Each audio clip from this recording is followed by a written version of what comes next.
हम दिव्यांगों के साथ कुछ तो गलत हो रहा है। कभी सोचा आपने कि क्या गलत हो रहा है?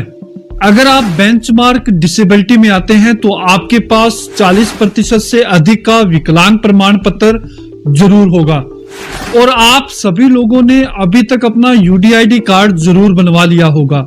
अगर किसी ने नहीं बनवाया है तो कमेंट में जरूर लिखें। इतना सब कुछ करने के बाद आपको कौन कौन सी सरकारी योजनाओं का लाभ मिल रहा है या कहें कि आप कौन सी योजना का लाभ ले रहे हैं? जहां तक मेरी नॉलेज की बात है तो आपको सिर्फ एक पेंशन योजना का लाभ मिल रहा होगा। इसके अलावा ज्यादातर दिव्यांगों को यह नहीं पता होगा कि सरकार हमारे लिए क्या क्या योजना चलाती है और ना कभी दिव्यांगों ने यह जानने की कोशिश करी होगी कि सरकार हमारे लिए कौन कौन सी योजनाएं चला रही हैं। आपकी जानकारी के लिए बता दूं कि सरकार हम दिव्यांगों के लिए अनेक योजनाएं चला रही हैं, मगर सही जानकारी न मिलने के कारण हम सभी उन योजनाओं से अनजान बने रहते हैं।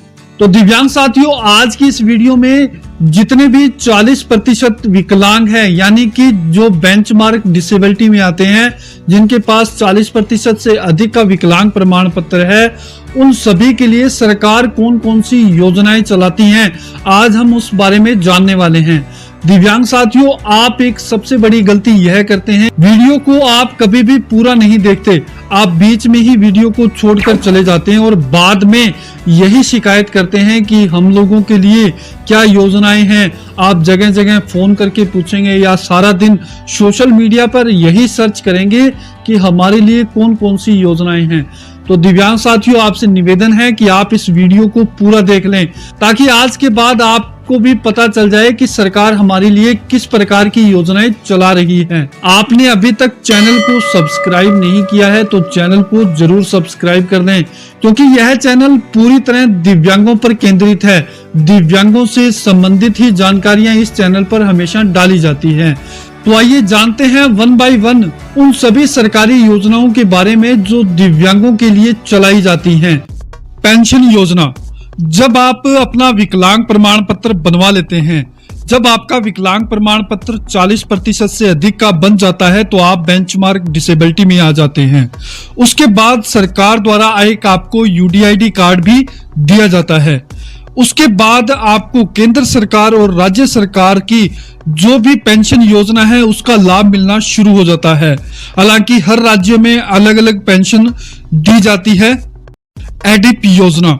अगर आप 40% से अधिक विकलांगता वाले हैं तो सरकार आपको कृत्रिम अंग और सहायक उपकरण फ्री में प्रदान करती है, जिसके अंतर्गत सरकार जिनको कृत्रिम अंग की जरूरत है, जैसे किसी का पैर कटा हुआ है तो वह अपना कृत्रिम पैर लगवा सकता है, या किसी का अगर हाथ कटा हुआ है तो वह इस योजना के अंतर्गत अपना हाथ लगवा सकता है। इसके अलावा इस योजना के अंतर्गत फ्री में आपको व्हीलचेयर, मोटराइज्ड ट्राईसाइकिल, व्हीलचेयर, श्रवण यंत्र और कई राज्यों में फ्री स्कूटी भी दिव्यांगों को इस योजना के अंतर्गत दी जाती है। स्कॉलरशिप योजना। अनेक राज्य सरकारों द्वारा दिव्यांग छात्रों के लिए अनेक छात्रवृत्ति योजनाएं चलाकर उन्हें अपनी शिक्षा पूरी करने के लिए स्कॉलरशिप दी जाती है। सभी राज्यों में कुछ न कुछ ऐसी स्कॉलरशिप योजनाएं राज्य सरकार निरंतर चलाती रहती है। विकलांग लोन। सरकार दिव्यांगों को स्वरोजगार के लिए प्रेरित करने के लिए समय समय पर स्वरोजगार लोन योजना भी चलाती है। केंद्र सरकार द्वारा भी एक ऐसी ही NHFDC योजना चलाकर दिव्यांगों को बिजनेस लोन और एजुकेशन लोन दिया जाता है।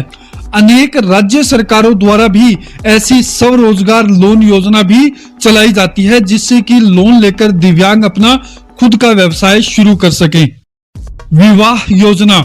अगर कोई विकलांग पुरुष या महिला विकलांग है और वह शादी करना चाहती है तो सरकार उनको विवाह करने पर एक सहायता राशि इनाम स्वरूप देती है। वह राशि 50,000 से लेकर 5 लाख तक हो सकती है। पालनहार योजना। दिव्यांग दंपतियों के बच्चों की शिक्षा की सहायता के लिए सरकार द्वारा एक पालनहार योजना भी चलाई जाती है, जिसके अंतर्गत एक योजना चलाकर बच्चों को शिक्षा के लिए सहायता राशि देती है। बस पास।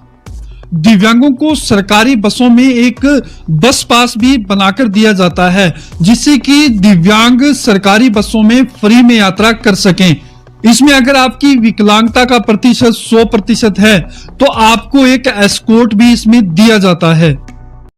रेलवे पास, सरकार द्वारा दिव्यांगों को रेलवे पास भी बनाकर दिया जाता है। इसमें अगर आप किसी भी श्रेणी में यात्रा करते हैं तो आपकी विकलांगता के अनुसार इसमें प्रतिशत में छूट दी जाती है। अगर आपकी विकलांगता का प्रतिशत अधिक है तो इसमें भी सरकार द्वारा एक आपको एस्कॉर्ट भी दिया जाता है। सरकारी नौकरियों में आरक्षण, सरकार द्वारा विकलांगों को सरकारी नौकरियों में भी आरक्षण दिया जाता है। केंद्र सरकार द्वारा अभी 4% का आरक्षण सरकारी नौकरियों में दिव्यांगों को दिया जाता है। अगर कोई भी सरकारी नौकरी निकलती है तो उसमें दिव्यांगों को प्राथमिकता दी जाती है। आस्था कार्ड योजना, इस योजना के अंतर्गत अगर एक ही परिवार में 2 दिव्यांग हैं तो सरकार द्वारा उन्हें एक आस्था कार्ड भी बनाकर दिया जाता है। यह कार्ड बीपीएल कार्ड के समकक्ष होता है। जो सुविधाएं बीपीएल कार्ड धारक को मिलती हैं वही आस्था कार्ड धारक को भी सरकार द्वारा दी जाती है। गैस एजेंसी, अगर कोई दिव्यांग 40% से अधिक है और वह गैस एजेंसी के लिए आवेदन करता है तो सरकार द्वारा उसको प्राथमिकता दी जाती है। आवास योजना, सरकार द्वारा दिव्यांगों को आवास योजना का भी लाभ दिया जाता है। जो दिव्यांग 40% से अधिक हैं, अगर वह आवास लेना चाहते हैं तो सरकार द्वारा योजना चलाकर उनको आवास भी मुहैया करवाया जाता है। इसके अलावा अगर आप पैरालंपिक खिलाड़ी हैं, अगर आपने पैरालंपिक खेलों में गोल्ड मेडल जीता है तो सरकार आपको एलडीसी की पोस्ट पर डायरेक्ट ज्वाइनिंग देती है। जितने भी पैरालंपिक खिलाड़ी हैं अगर वह मेहनत करते हैं तो उनके लिए डायरेक्ट नौकरियों के भी अवसर रहते हैं। इसके अलावा एक कन्यादान योजना चलाई जाती है, जिसके अंतर्गत अगर कोई दिव्यांग दंपति है और उनकी लड़की है तो उस कन्या की शादी पर सरकार द्वारा एक सहायता राशि दी जाती है। इस प्रकार की योजना विभिन्न राज्यों द्वारा चलाई जाती है। इसके अलावा केंद्र सरकार और राज्य सरकार द्वारा कौशल विकास योजना भी चलाई जाती है। जिन योजनाओं से दिव्यांग कौशल का प्रशिक्षण लेकर कहीं पर भी प्राइवेट कंपनियों या सरकारी विभाग में नौकरी कर सकते हैं। इसके अलावा अगर वह अपना समय का बिजनेस शुरू करना चाहें तो वह अपना समय का बिजनेस भी शुरू कर सकते हैं। तो दिव्यांग साथियों, आज हमने आपको आपके जो विकलांग प्रमाण पत्र है उस पे मिलने वाली काफी योजनाओं के बारे में बताया है। अगर इसके अलावा भी आपको किसी अन्य योजना का पता है तो आप हमें कमेंट बॉक्स में जरूर लिखें, या आपको इनमें से किसी भी योजना का लाभ नहीं मिल रहा तो आप हमें कमेंट में जरूर बताएं।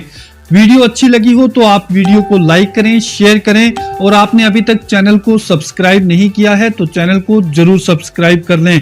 धन्यवाद।